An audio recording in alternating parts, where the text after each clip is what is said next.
Los siguientes incidentes son tomados de archivos de casos reales.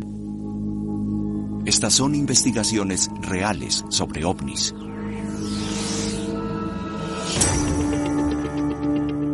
Expediente de caso MUFON, ovni del aeropuerto O'Hare de Chicago, 7 de noviembre 2006. 7 de noviembre de 2006. El aeropuerto internacional O'Hare de Chicago. En una tarde nublada. Un objeto aparece repentinamente sobre la pista. Una nave que no está en el calendario de vuelos del aeropuerto.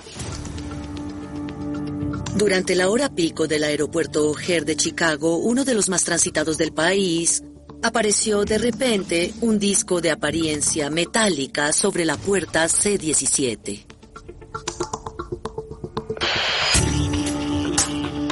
El ovni fue visto por pilotos, mecánicos y otros miembros del personal del aeropuerto. La gente que lo vio sabía que no era ningún tipo de avión. Los testigos describen una gran nave en forma de disco flotando a aproximadamente 300 metros de altura sobre el aeropuerto. Hay reportes que afirman que este ovni medía de 6 a 24 metros de diámetro y estaba totalmente expuesto, flotando a plena vista por más de 5 minutos. Nadie sabía qué pensar. La gente empezó a mencionarlo en las radios. Alguien había visto un disco sobre la puerta C-17. Un gerente de United Airlines escuchó la conversación, salió a la pista, miró hacia arriba y logró verlo. Un gerente de United Airlines reporta ver el ovni a la torre de control de O'Hare. Es Sue, de United. Había un disco allá afuera volando. ¿Qué? Había un disco volando sobre Charlie 17. ¿Un disco? ¿Como un frisbee? Como un objeto tipo ovni.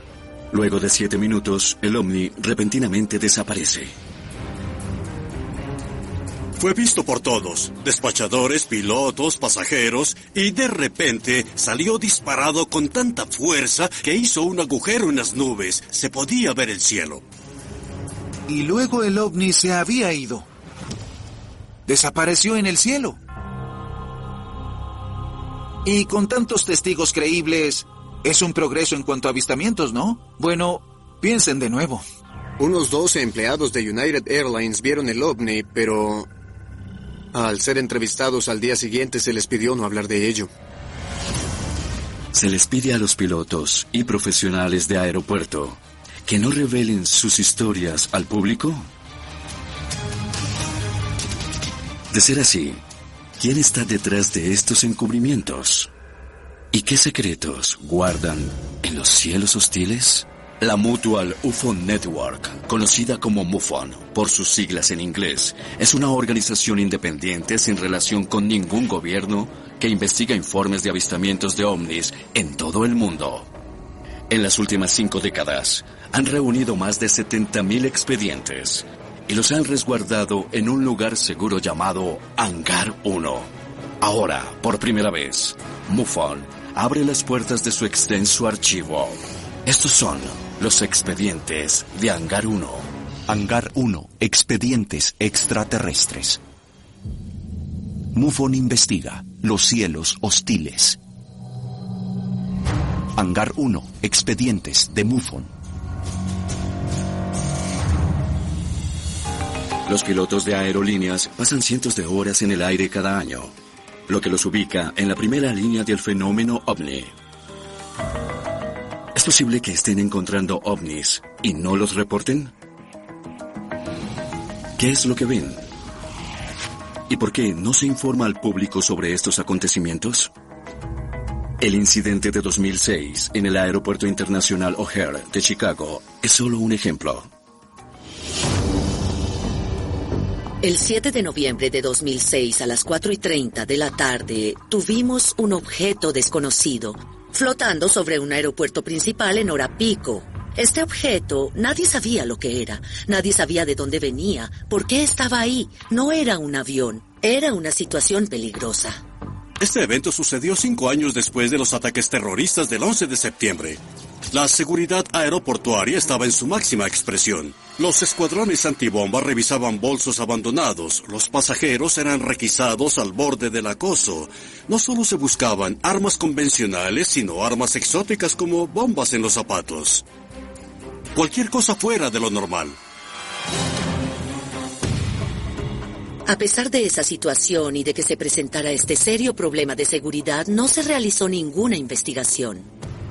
En esta era de vigilancia elevada, ¿por qué ignorarían las autoridades un incidente así?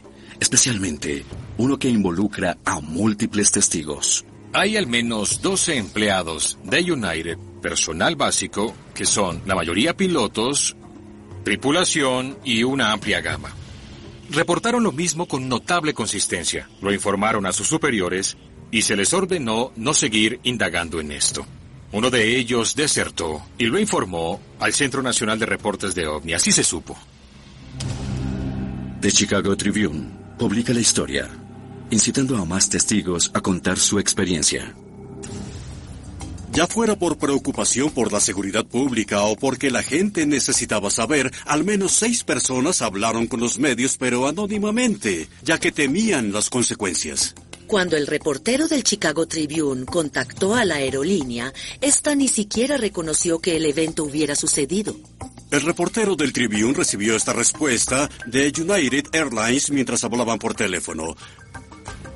La preocupación es que los empleados están presentándose y hablando con ustedes, lo cual no hemos autorizado y no vamos a autorizar. Si debe hacerse una investigación posterior, es trabajo de la AFA. ¿Por qué querría una aerolínea mantener la boca completamente cerrada ante esta historia? Bueno, cuando examinas estos casos, parece que las aerolíneas y la AFA están dedicadas a reforzar un código de silencio no oficial cuando se trata de ovnis. Nuestra cultura y la industria en la que trabajamos le dan un alto valor al perfil psicológico de un piloto. Está en la base de lo que hacemos, nunca debe ser cuestionado. Evidentemente, un piloto no desea que se piense que sufre de problemas psicológicos. Es algo que nunca se discute realmente en la industria. Los archivos contienen numerosas historias de pilotos indecisos entre revelar sus encuentros o mantener sus trabajos. Este es un caso que demuestra ese punto. El capitán Neil Daniels, un piloto con 35 años de experiencia y más de 30,000 horas de vuelo. Expediente de caso MUFON. Incidente del vuelo 94, marzo 1977. Marzo de 1977. El capitán Daniels dirige un vuelo comercial de San Francisco a Boston, cuando un objeto brillante aparece repentinamente en la trayectoria de vuelo del avión de pasajeros. El capitán Daniels y su copiloto vieron lo que ambos describieron como una gran bola brillante perfectamente esférica que sobrevolaba a más de 1 kilómetro frente a su avión. Y fuera lo que fuese este objeto frente a ellos, actuaba en forma agresiva. Repentinamente, el avión vira a la izquierda, algo que no está bajo control del piloto. Eso pudo haber sido interferencia electromagnética. ¿Quién sabe? Algo propio de este ovni desvió el avión de su curso.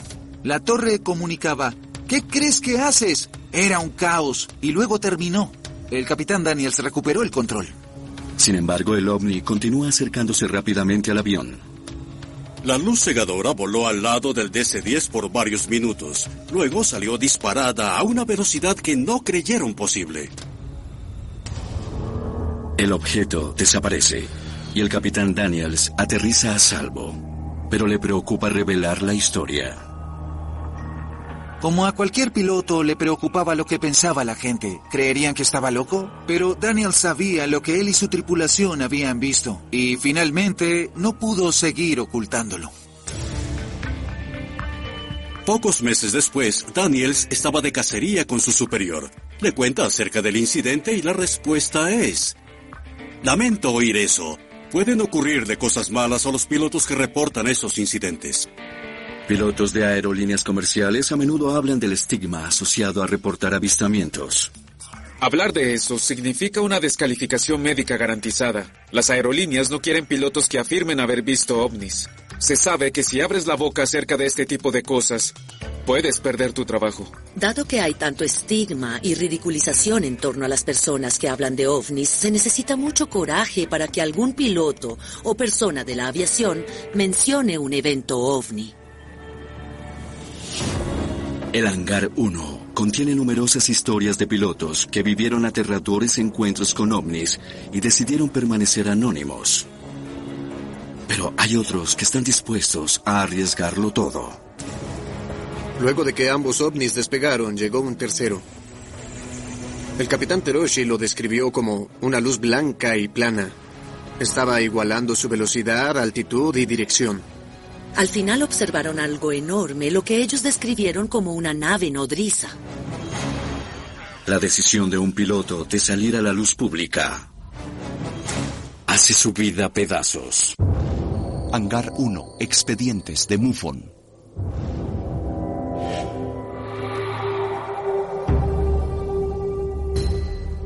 Los archivos en el Hangar 1 registran más de 5 décadas de avistamientos ovni, muchos de los cuales vienen directamente de pilotos de aerolínea. Un reporte documenta un disco no identificado que sobrevuela sobre el Aeropuerto Internacional O'Hare de Chicago y es visto por docenas de testigos. Y en 1977, un vuelo comercial es amenazado por un ovni volando en su camino. Millones de pasajeros vuelan todos los años. ¿Cuántos de ellos tienen un encuentro cercano con un ovni sin enterarse jamás? Hay un código de silencio cuando se refiere a la industria de las aerolíneas y a los ovnis. Ninguno de estos pilotos quiere ser el tipo loco del ovni. Pondrías tu reputación o incluso toda tu carrera en riesgo si reportas un avistamiento a la persona equivocada. Los expedientes de MUFON enfrentar serias repercusiones. Expediente de caso MUFON, vuelo Japan Airlines 1628, 17 de noviembre 1986. 17 de noviembre de 1986. El capitán Kenjo Teroshi comanda el vuelo número 1628 de Japan Airlines sobre el Círculo Ártico. El capitán Teroshi es un respetado expiloto de combate con más de 10.000 horas de experiencia. Hay también un copiloto y un navegador en la cabina. Están transportando cargamento a Alaska. Algo en la distancia llama la atención del piloto. El capitán Kenju Teroshi ve 2 puntos de luz en la distancia. Asumió que eran aeronaves militares. Estaba igualando su velocidad, altitud y dirección. Notaron que estaba a 16 kilómetros de distancia, pero cuando contactaron a control terrestre, este no registraba nada en el radar.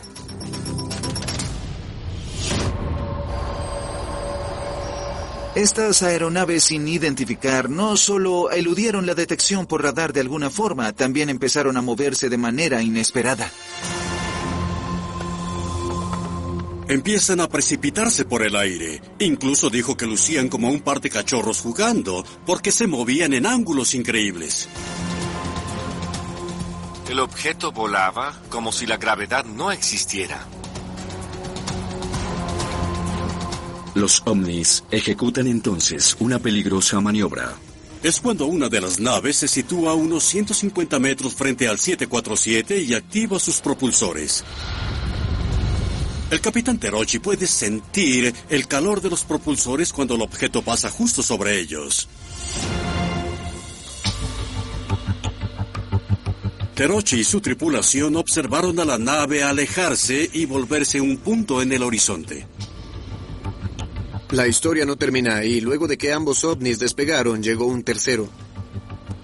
El capitán Teroshi lo describió como una luz blanca y plana que igualaba su velocidad, altitud y dirección.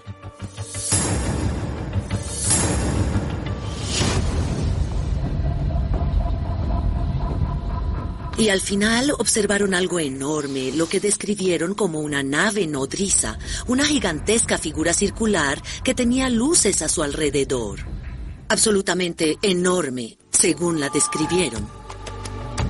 El capitán Teroshi podía ver por la ventana y apreciar los detalles de esta enorme nave. La describió tan larga como 2 portaaviones. Estos objetos más pequeños estaban entrando y saliendo de ella. Era exactamente como una danza.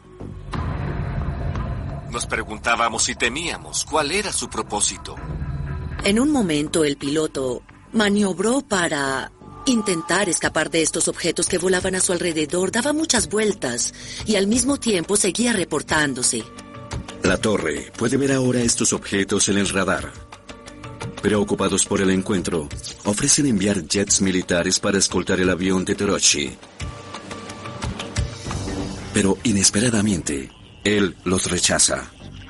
Incluso el F-15 con la más moderna tecnología no tiene garantía de seguridad contra una nave con un grado desconocido de tecnología científica. Luego de casi una hora, el capitán Teroshi y su tripulación creen haber evadido finalmente al ovni. Pensamos que el objeto ya nos había abandonado, pero cuando revisamos nuestra retaguardia, aún estaba en el mismo lugar de antes. La nave espacial continuaba siguiéndonos.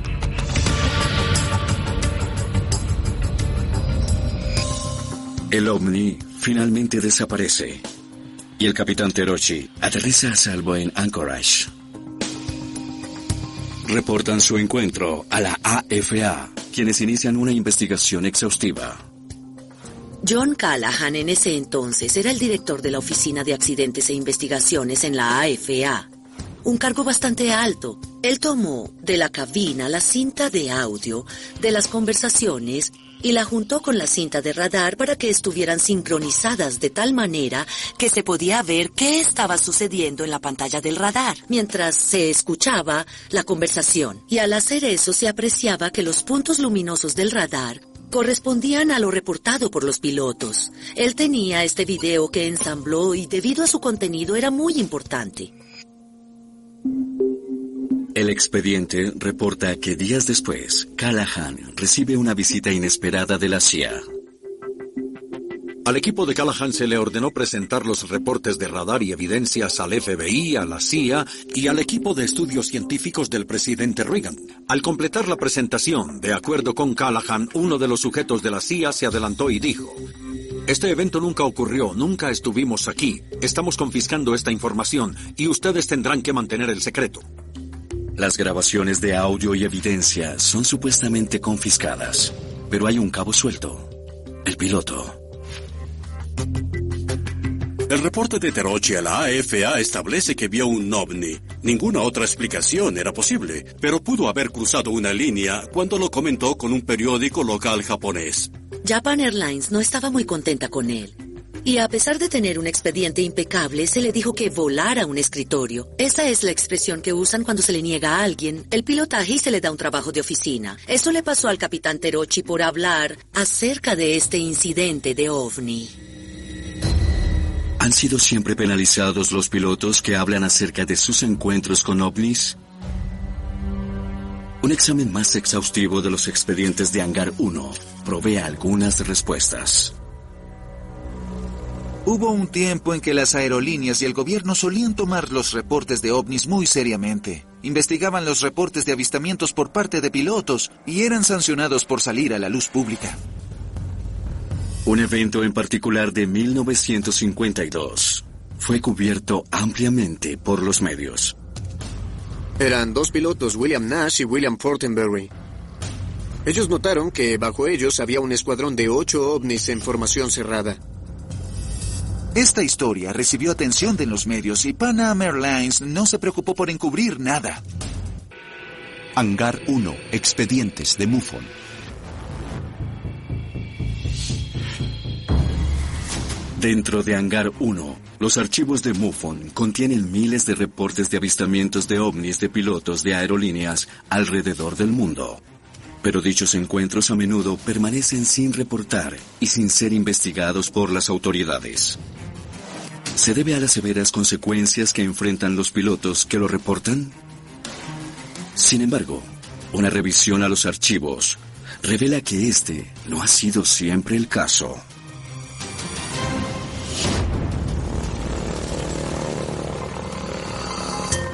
En los años 50, los avistamientos de ovnis de parte de pilotos eran comunes. Y de hecho, en 1952 fueron frecuentes.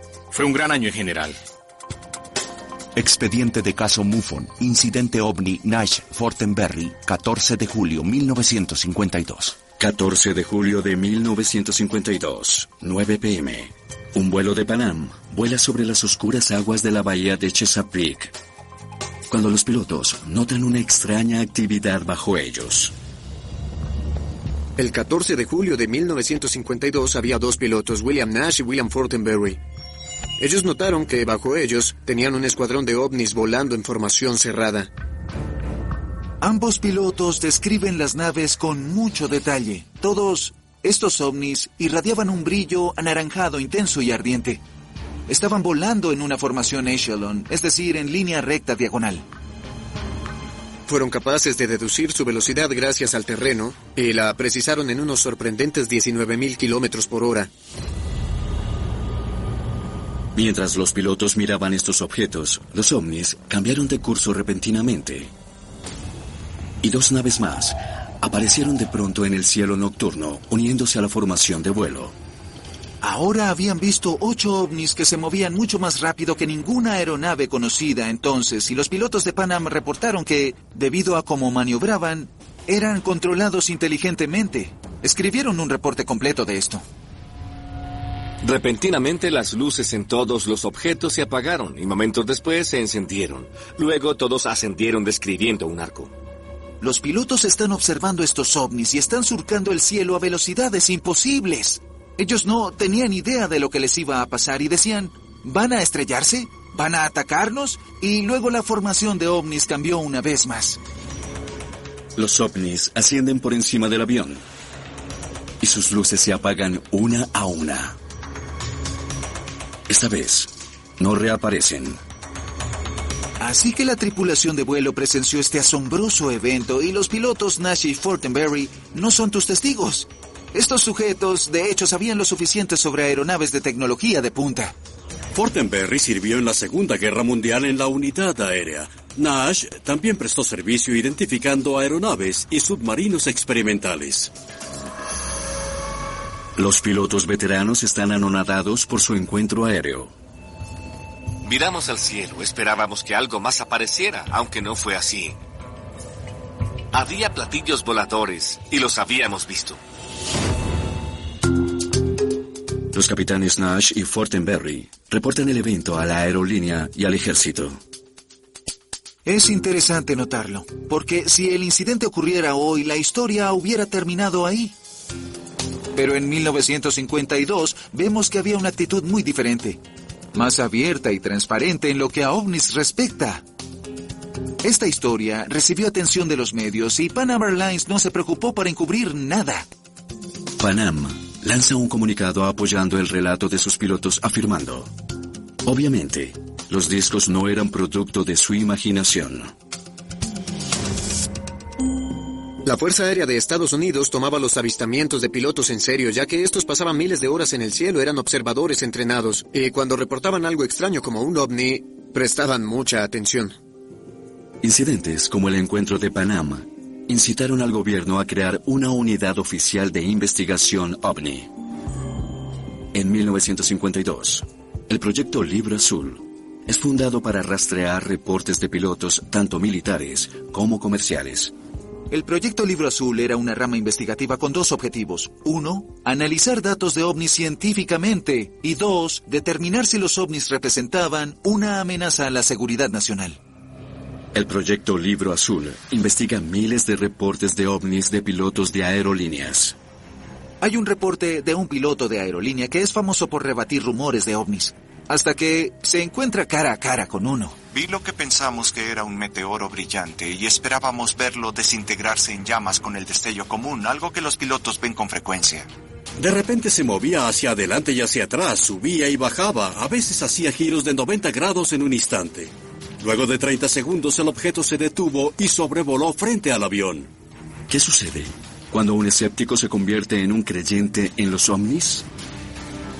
¿Podría ser esta la prueba que las autoridades están tratando de ocultar?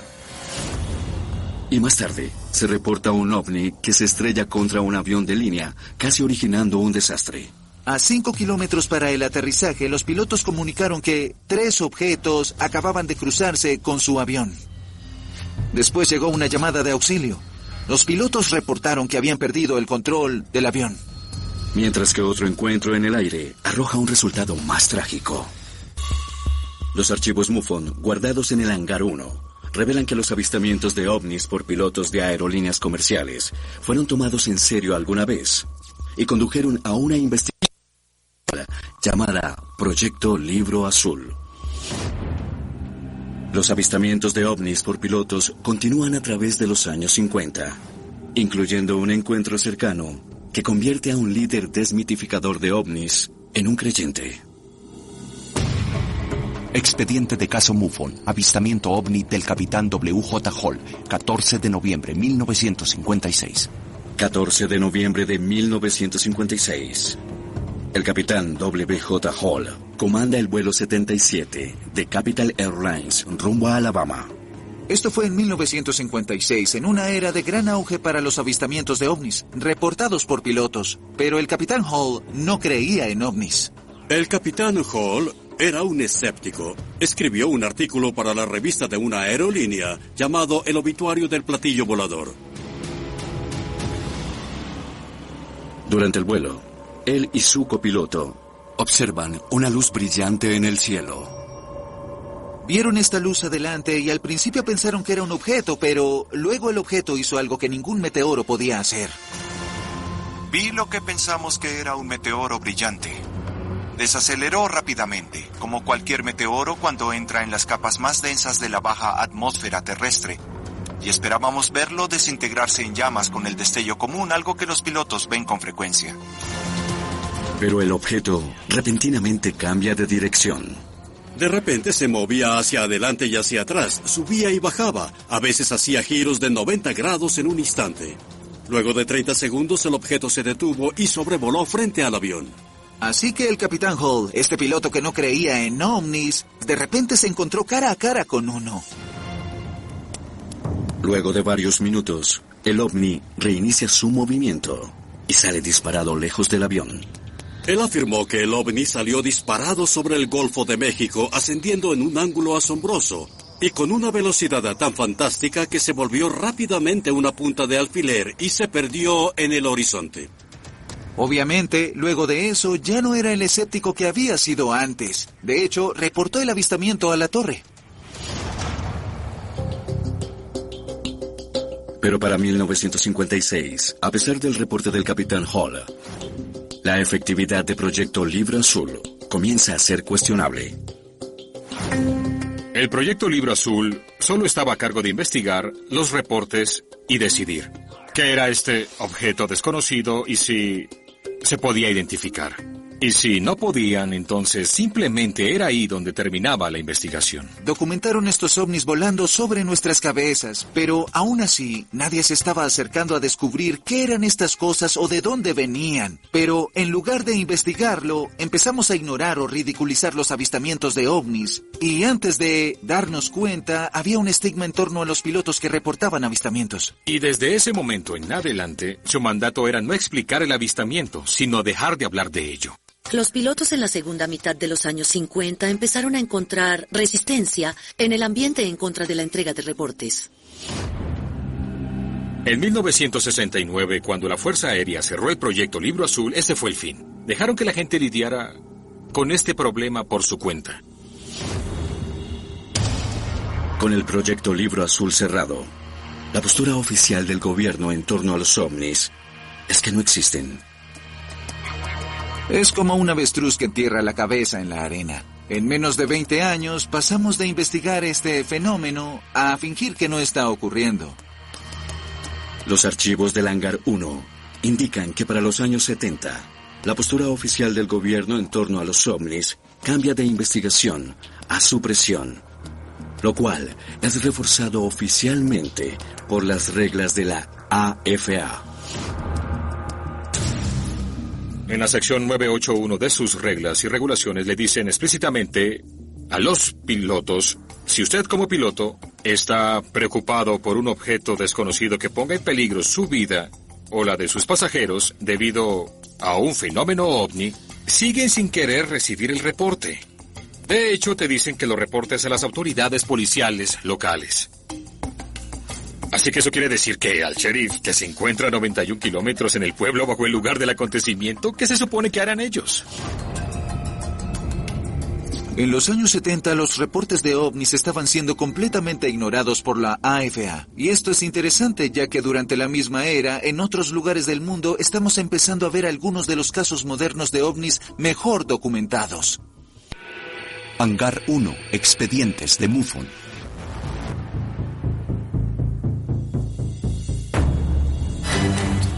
Dentro del Hangar 1, los archivos MUFON contienen miles de avistamientos de ovnis por pilotos comerciales de aerolíneas. Pero los archivos también contienen reportes de pilotos militares alrededor del mundo que dicen haberse enfrentado agresivamente con ovnis en el aire. Los cielos hostiles incluyen un combate aéreo sobre la ciudad iraní de Teherán. Irán ha reportado varios encuentros de ovnis, pero ninguno tan comentado como el encuentro de la Fuerza Aérea de Teherán en 1976.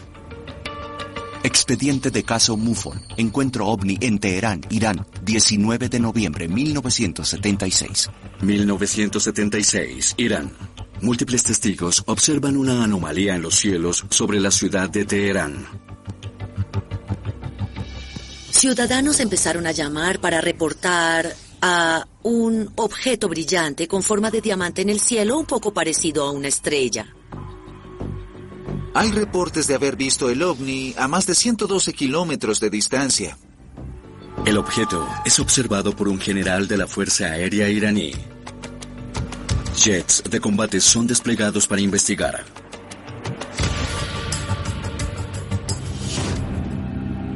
Los aviones subieron y cada uno tenía 2 pilotos. Uno de ellos era Parviz Jafari. Describió este objeto principal como una luz centelleante, estroboscópica, así la describió. Rojo, naranja, amarillo, azul, verde, todos estos colores, pero parpadeando como una gigantesca luz estroboscópica. Decía que era tan brillante que no podías ver ningún cuerpo bajo ella, ninguna forma física, solo podías ver mucha luz brillante. A medida que los pilotos se aproximan al ovni, rápidamente la situación se torna peligrosa. Conforme se acercaban al objeto, perdían sus equipos, así que debían volar de regreso. Solamente hasta que se desviaban, el avión y sus sistemas volvían a funcionar. Los pilotos se aproximaron de nuevo, y esta vez cuando estaban cerca del ovni, empezó a lanzar proyectiles contra sus jets. Este objeto en forma de diamante empezó a enviar lo que él describió como proyectiles. Eran objetos redondos que salieron del principal y empezaron a dirigirse a su nave como si fuesen a impactarlo. Así que Parviz Jafari y su copiloto prepararon sus misiles para disparar y defenderse. Y cuando estaban a punto de oprimir el botón para lanzar el misil, los sistemas de misiles se desactivaron. Era como si de alguna manera el objeto supiera. Y cuando iban a oprimir el botón, de nuevo se iba y sucedió 3 veces. Así que ahí estaban, enfrentando a un tal vez hostil ovni, y no tenían forma de defenderse. Su equipo seguía fallando, no dependían de sus propias armas. En este punto necesitaban escapar. El capitán Jafari trató de eyectarse, pero incluso eso falló. El piloto ejecuta maniobras evasivas y regresa a la base. Parviz Jafari fue interrogado en una reunión en los cuarteles generales de la Fuerza Aérea. Para ese entonces, Irán era aliado de los Estados Unidos e invita a un representante de la Fuerza Aérea Americana a cooperar en la investigación. El americano presentó un documento muy detallado acerca del caso en el que describía todo lo que sucedió y que había tenido un gran valor de inteligencia y de que era un ejemplo de por qué los casos de ovnis debían ser estudiados y tomados en serio. Cuando los jets estaban aterrizando, los objetos zumbaron hacia la torre de control y el equipo de la torre de control se desconectó.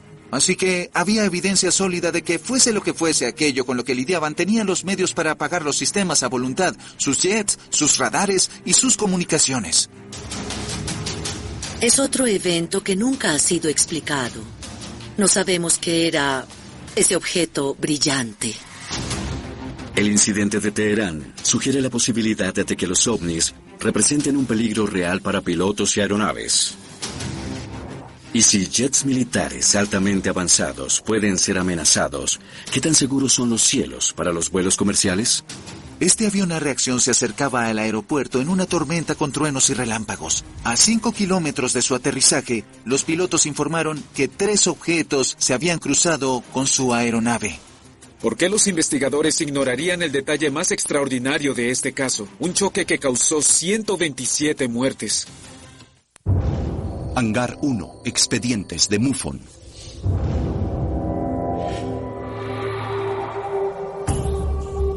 Los expedientes MUFON que se encuentran guardados en el Hangar 1 describen una historia de pilotos que reportan avistamientos de ovnis en nuestros cielos hostiles y son recibidos con resistencia y obstrucción. Incluso cuando estos ovnis puedan representar una amenaza para las vidas humanas. Un expediente reciente documenta una colisión aérea reportada en territorio chino. Expediente de caso MUFON, colisión de Air China, 4 de junio 2013. El 4 de junio de 2013, un vuelo de pasajeros de Air China parte del aeropuerto Chengdu. El Boeing 757 alcanza una altitud de 7.900 metros cuando de repente oyen un fuerte impacto. Luego de oír el aterrador sonido de metal contra metal, casi inmediatamente, los pilotos y pasajeros notan que algo va muy mal. Tienen dificultad volando la aeronave, así que tuvieron que dar la vuelta y aterrizar en el aeropuerto. Y lo que encontraron los dejó estupefactos. Hay una bolladura enorme a lo largo del cono de la nariz del avión, como si el 757 hubiera colisionado con algo en el cielo. Los pasajeros descienden del avión y cuando están saliendo a la pista, todos notan que el frente del avión en el que andaban está totalmente hundido. Por fortuna, un par de ellos tomaron fotos. La aerolínea lleva a cabo una investigación para determinar qué puede causar este tipo de daño. No había otras aeronaves en el lugar. Los oficiales dijeron que probablemente eran aves que impactaron el avión. Pero la posibilidad de una parvada de aves es descartada rápidamente. De acuerdo con el The Aviation Herald, no pudieron haber sido aves, ya que no habían rastros de sangre, plumas o ningún otro tipo de resto de ave en el avión. Además, la colisión fue a 8 kilómetros de distancia y las aves no vuelan tan alto. El reporte de inspección resalta que el avión pudo haber impactado un objeto no identificado. Claramente, este avión colisionó con un objeto extraño. Pero si no eran aves y no era otro avión, entonces, ¿qué es lo que era? ¿Es posible que este avión de Air China haya sido golpeado por un ovni? El reporte dice que este vuelo de Air China colisionó con un objeto no identificado. Esto es, por definición, claramente un ovni. A pesar de que este avión fue impactado por algo, fue capaz de aterrizar de forma segura. Pero quizá la próxima vez se pierdan vidas. De acuerdo a otros reportes en los expedientes, puede que una tragedia así ya haya ocurrido. Expediente de caso MUFON, desastre de Boya Air, 20 de abril 2012. 20 de abril de 2012, Pakistán. Un avión a reacción 737 de Boya Air se aproxima al aeropuerto internacional Bhutto, en Islamabad.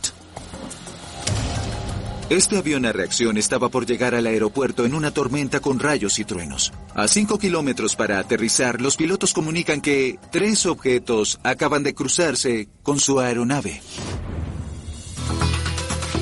Hay una llamada de auxilio. Los pilotos reportan haber perdido el control del avión. El avión cae en llamas, estrellándose en el pueblo de Husainabad, lo que ocasiona la muerte de 127 pasajeros. Una investigación posterior reveló que los tanques de combustible explotaron durante su aproximación. Pero segundos antes de esto, los pilotos reportaron 3 ovnis cruzando sobre su avión. Pero ninguna explicación oficial ha conectado estos puntos. El choque es oficialmente atribuido a condiciones meteorológicas. Sin poder asegurar que esta aeronave causara el incidente, ¿por qué ignorarían los investigadores el detalle más extraordinario en este caso? ¿Un choque que causó 127 muertes? Parece que ninguna investigación ha tomado en consideración los reportes del piloto en cuanto a estos 3 ovnis justo antes de la explosión. Tal vez las autoridades quieren saber si estos objetos representan un peligro real para nuestros aviones. Siguen las autoridades alrededor del mundo reteniendo información acerca de los ovnis con aviones. Incluso si dichos ovnis pueden representar un riesgo genuino para las vidas de los pilotos y los pasajeros. No hay duda de que los pilotos son advertidos de no presentar reportes de avistamientos, así que son abandonados a su suerte, no tienen a dónde ir. Si reportan algo, se arriesgan a ser ridiculizados y a sufrir repercusiones laborales. Si no es así, no están contribuyendo a solucionar el problema de seguridad que se debe resolver dentro de las aerolíneas. Los expedientes en el Hangar 1 establecen claramente un patrón de pilotos que continúan presenciando ovnis en nuestros cielos, pero permanecen en silencio en torno al encuentro. Es posible que estos pilotos presencien más incidentes de los que son oficialmente reportados. La próxima vez que estén en un avión, pregunten a sus pilotos si alguna vez han visto algo inusual en el cielo. Puede que no tengan a quién contárselo.